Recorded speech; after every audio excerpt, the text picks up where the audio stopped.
بسم اللہ الرحمن الرحیم۔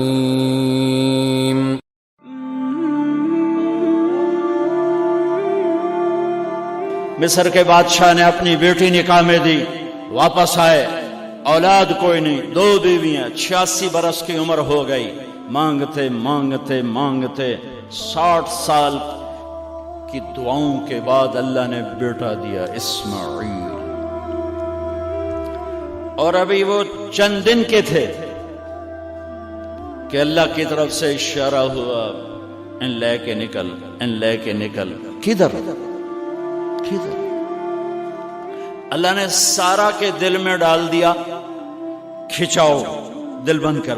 سارا کہے بڑی بیوی، انہوں میری اکھیاں تو دور کر، میرا دل کٹیندہ ہے، انہوں اولاد ہوگی مینوں نہیں ہوئی، انہوں میری اکھیاں تو دور کر، میں نہیں ویکھ سکتی۔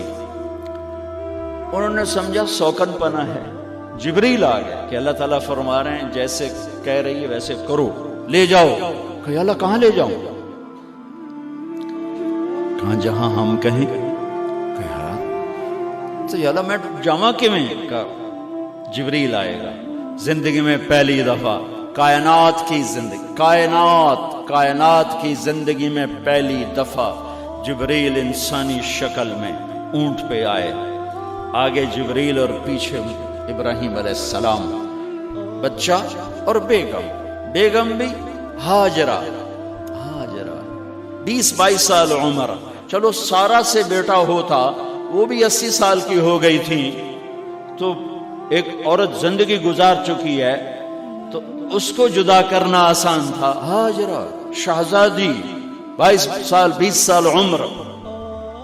چلتے یہ دن 3 ہفتے لگے، 4 لگے، مہینہ لگا، 2 ہفتے لگے، پتہ نہیں، اللہ ہی جانتا ہے۔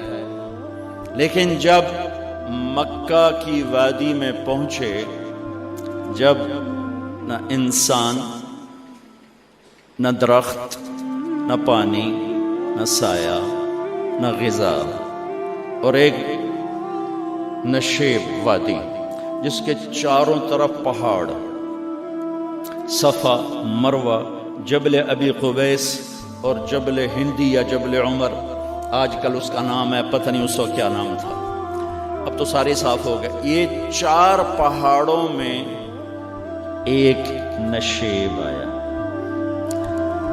تو جبریل نے کہا یہاں اپنے بچے اور بیوی کو اتار دیں اور واپس چلے جائیں۔ جب آگ میں ڈالا تھا تو ایک لفظ نہیں بولے تھے،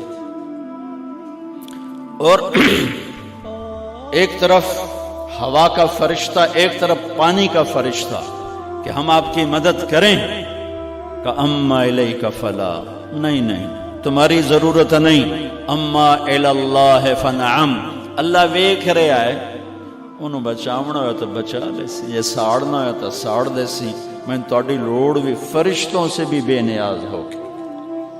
اور آگ کی طرف جا رہے ہیں خاموشی کے ساتھ، بس ایک لفظ، حسبی اللہ ونعم الوکیل، حسبی اللہ ونعم الوکیل، تیرے سپرد ہر شے۔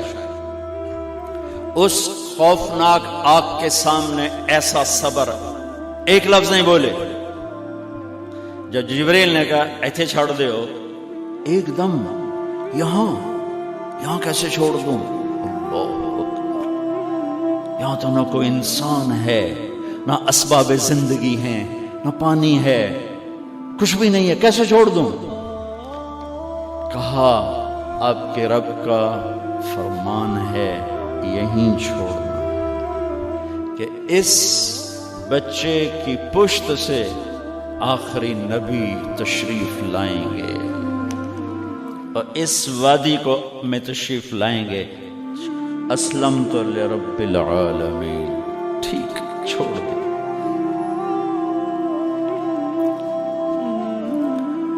ہاجرہ تو نبی نہیں ہے نا، ہاجرہ تو شہزادی ہے۔ تو جب واپس مڑے وہ حیران ہو گئی، یہ کیا کر رہا ہے؟ تو انہوں نے پوچھنا شروع کیا، اب کیا مجھے کیوں چھوڑ کے جا رہے ہو؟ امر، خاموش، جواب نہیں دینا۔ بچہ گود میں ہے. تصور کرو 4000 سال پہلے دا مکہ میں کیویں وکھائی، میں آپ نہیں ویکھ سکدا، تانوں کیویں وکھائی. کالے پہاڑ، انسان نہیں، ہوا کی سنسناہٹ، دھوپ کی تپش، پہاڑ کی آگ. پتہ نہیں کون سا مہینہ تھا، اللہ ہی جانے. اور وہ جاری ہیں ساتھ ساتھ. کیوں؟ میرا قصور کی ہے، میں نے چھڑیا کیوں بھائی؟ جاندہ کدے پہ ہیں؟ کوئی گل تا دس. چلتے چلتے کدئی پہنچے. کدئی کوئی 3 میل 3 میل. تو ہاجرہ کو خیال آیا یہ اللہ کے نبی ہیں، کوئی اتو نہ گل آئی ہوئے. تو 3 میل کے بعد اللہ امرک، کیا یہ اللہ نے کہا ہے کہ میں نے اتنے چھاڑ دے تو میرے پتر نو؟ اللہ کیا ہے؟ تو ابراہیم علیہ السلام نے سر ہلایا، اذن لن یضیعنا اللہ. ایک اور ہاجرہ نے جنم لیا. پہلے ایک ماں بن کے سوچ رہی تھی، بیوی بن کے سوچ رہی تھی، اب وہ ایک مومنہ بن کے سوچ ابھری، ایمان والی بن کے سوچ ابھری. اچھا جاؤ، جس رب نے کہا ہے وہ رب مجھے ضائع بھی نہیں کرے گا. میں جب تصور کرتا ہوں میری آنکھوں کے بند ٹوٹ جاتے ہیں کہ اس نے خامند کو جاتے ہوئے کیسے دیکھا ہوگا. پچھا پیکے تک کوئی نہیں جتے ہو جاتے بہ جاؤں، کوئی 4 بندے بھی کوئی نہیں، چلو پردیسی صحیح. عزت دا زمانہ آئی، ہر ایک دی بیٹی نو بیٹی سمجھا جاندہ آئی. پیچھے کوئی نہیں ہے، وہ اپنے خامند کو دیکھے جا رہی ہے اور وہ پیچھے مڑ کے دیکھنے کی ہمت نہیں فرما رہے ہیں. جب وہ چلتے چلتے پہاڑ کی چوٹی سے نیچے اترے، پھر وہ بوجھل قدموں سے واپس ہوئی. میں الفاظ کہاں سے لاؤں کہ اس چال میں درد دل میں ہوتا ہے. مجھے لگتا ہے ان کے رومے میں درد تھا. جن پتھروں پہ قدم رکھ رہی تھی وہ بھی رو رہے ہوں گے اس وقت.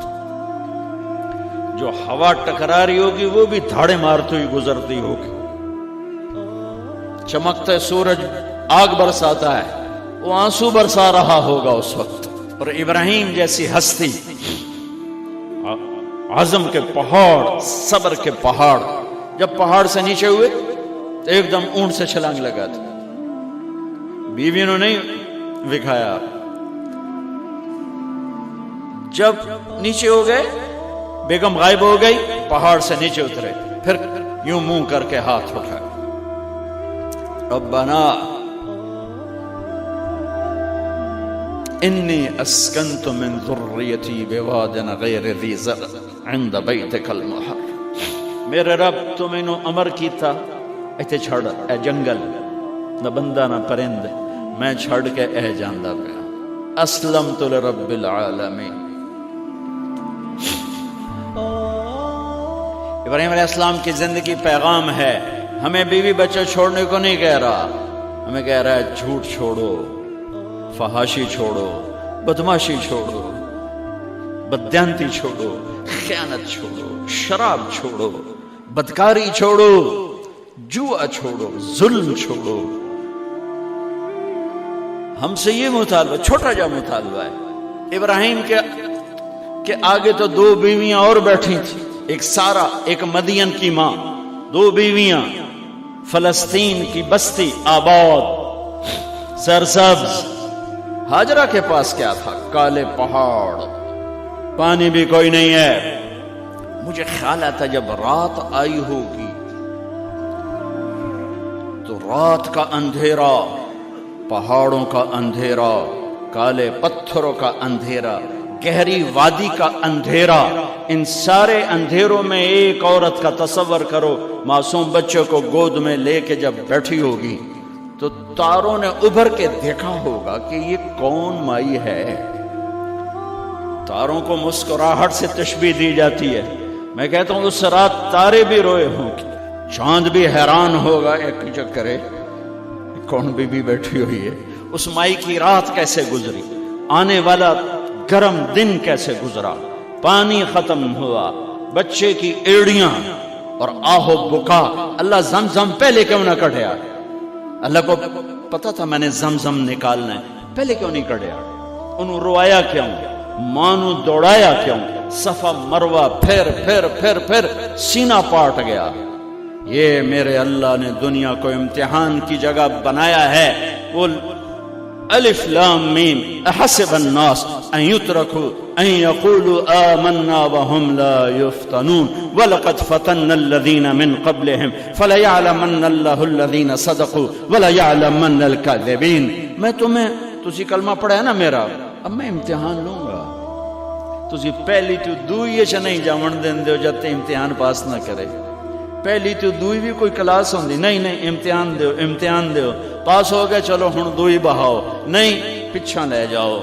ہے میرا اللہ کہتا تمہیں جنت دینی ہے، اپنی رضا دینی ہے، تھوڑا تو مینوں کھڑکاون دیو، کچھ تو میں کھڑکاواں گا، لیکن اوئے ہائے اتنا نہیں۔ جب میں صفا مروہ چلتا ہوں تو مجھے اماں ہاجرہ کا خیال آتا ہے کہ ہم تو گیلری میں چل رہے ہیں بڑے آرام سے، وہ تو ایک پہاڑ پہ چڑھتی اترتی، دوسرے پہ چڑھتی اترتی، انہیں پتا تھا اللہ کی قسم کوئی انسان نہیں، لیکن بچے کو تڑپنا دیکھ نہیں رہی ماں، دیکھنے کی جرت نہیں ہے۔ صفا مروہ صفا مروہ صفا مروہ صفا مروہ، 7 چکر کے بعد نا وہ ہمت جواب دے گئی۔ اگر ہمت ہوتی تو شاید وہ اور چلتی، اور بے بس ہو کے گری ہیں، اور آخری نظر بیٹے کو دیکھنا چاہا کہ میں ایتھے مر جاواں او اتھے مر جاواں، نہ او میرا مرنا ویکھے نہ میں او دا مرنا ویکھ۔ جس امت کی بنیاد اتنی بڑی قربانی پر ہو، وہ امت کہے سود کے بغیر گزارا نہیں، جھوٹ کے بغیر گزارا۔ سارے بازار کے تاجروں سے پوچھو، کہتے ہیں جھوٹ کے بغیر دکانداری۔ سارے میں وکیلوں کو کیا کہوں، قانون نکالا ہے، وہ کہتے ہیں جھوٹ کے بغیر کیس نہیں۔ سیاستدانوں سے پوچھو، جھوٹ کے بغیر سیاست نہیں۔ کہاں سے لائے ہو یہ علم؟ کس کو جھٹلا رہے ہو؟ اپنے نبی کو؟ کون سے پیمانے بنا دیے تم نے؟ تو کلمہ توحید و رسالت کے، عشق رسول کے کون سے پیمانے بنائے ہیں؟ میرے نبی نے فرمایا میرا امتی ہر گناہ کر سکتا ہے، ایک جھوٹ کبھی نہیں بولے گا، ایک دھوکہ کبھی نہیں دے گا۔ سارا پاکستان جھوٹ اور دھوکے کا گٹر بن گیا ہے۔ بازار، شہر، دیہات، منڈیاں، فیکٹریاں، وزارتیں، صدارتیں، دفاتر، عدالتیں، جس ملک کی عدالت ظلم و ستم پر اٹھ رہی ہو، میں کتھے جا کے ہنج کڈھوں، کتھے جا کے ٹکر مارا؟ یہ ہاجرہ کا قصہ اس لیے ہے کہ اللہ پر ہر چیز قربان کرو۔ قربان نہیں، اللہ ہر ایک سے نہیں لیتا، وہ حسین جیسوں سے لی، وہ ابراہیم جیسوں سے لی، وہ صحابہ سے لی۔ سیدھا آئے ہمیں گندگی کے کیڑے، تو وہ گر گئیں کہ میں یہاں مر جاؤں، اسماعیل وہاں مر جائے، اور نو میں نے ویکھے میں نے ویکھے، لیکن ایک ایسے الوداعی نظر ڈالی کہ پتہ نہیں کہ میں مردہ پہ ہے۔ تو میرے رب کا غیبی نظام حرکت میں آ چکا تھا۔ ایک خوبصورت جوان کو دیکھا جو وہاں کھڑا ہوا ہے، تو ماں کی ممتا نے پھر انگڑائی لی اور پھر دوڑی، ساری تھکاوٹوں کو بھلا کر، پھٹے ہوئے سینے کو بھلا کر قریب آئیں تو وہ تو غائب ہو چکا تھا۔ جبریل انسانی شکل میں پر مارا، بچے کی ایڑیوں سے زمزم نکالا، پانی کا چشمہ نکالا، اور وہ غائب، اور پانی ابل رہا تھا۔ ان کا زمزم زمزم، عبرانی زبان میں زمزم، رک جا رک جا۔ میرے نبی نے کہا اللہ میری ماں کا بھلا کرے، وہ زمزم نہ کہتی تو یہ پورا اللہ دریا بنا دیتا، پر اللہ نے انہوں کھوئی بڑا بنائی، دریا نہیں بنا بنا۔ کیا پانی ہے؟ کنویں کا پانی کھڑا ہو، بیچ میں مینڈک پیدا ہو جاتے ہیں، کیڑے پیدا ہو جاتے ہیں، کتنے پونگ پیدا ہو جاتے ہیں، مچھر پیدا ہو جاتے ہیں، اس میں گھاس نکل آتی ہے، کائی نکل آتی ہے، ساری دنیا میں پھر کے جاؤ دیکھو، واحد زمزم کا کنواں ہے جس میں مینڈک پیدا نہیں ہوتا، کیڑے پیدا نہیں ہوتے، پونگ پیدا نہیں ہوتے، کوئی مچھر پیدا نہیں ہوتا، کوئی گھاس پیدا نہیں ہوتا، کوئی کائی پیدا نہیں ہوتی، صاف شفاف. اور جو ہی اوپر سے موٹر چلتی ہے پانی کو کھینچنے کے لیے تو 6-7 سوراخ ہیں. سب سے بڑا سوراخ بیت اللہ کی طرف ہے، حجر اسود کی طرف ہے، اس سے پانی ابلتا ہے طوفان کی طرح، اور جو ہی موٹر بند ہوتی ہے تو وہ چشمے کا پانی، وہ سوراخوں سے پانی بند ہو جاتا ہے. یہ میرے رب کی مدد، نصرت، کہ تم اللہ کو راضی کرنے کے لیے قدم اٹھاؤ، تمہارا ہاتھ پکڑ لے گا، تم اس کی رحمت تمہیں اپنی چھاؤں میں لے لے گی.